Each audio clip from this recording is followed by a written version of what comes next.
Here I was lying in bed, waiting for this vibration to stop so I could go to sleep. And I began to think about Saturday and what a nice day Saturday would be, simply because of the fact that a cold front had come through, and it meant that up at Wurtsboro, where I was a member of a glider club, that the ridge lift would be tremendous. And that's when I found myself bumping against the ceiling.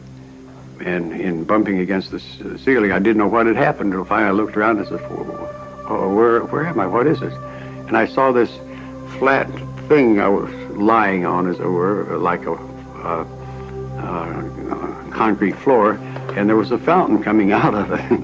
And the fountain, when I got positioned the other way around, was the chandelier hanging down from the ceiling, and I was bouncing against the ceiling.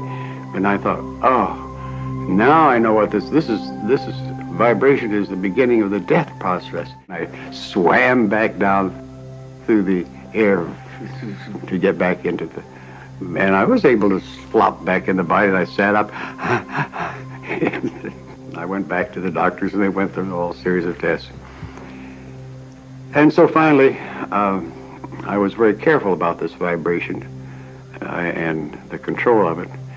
But it got irritating, so I said, well, what the heck? Let's see what'll happen. And I went out again.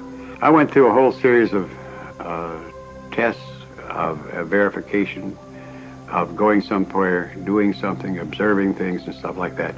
And as a result, I got completely away from any fear, and that only did put together a much more devastating thing, and that's curiosity.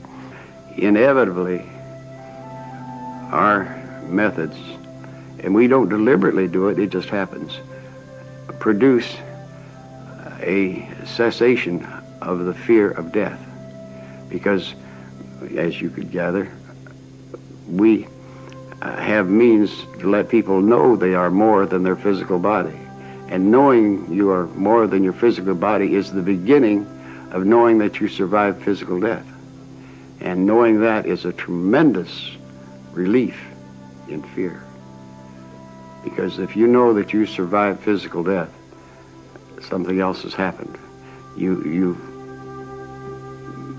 are free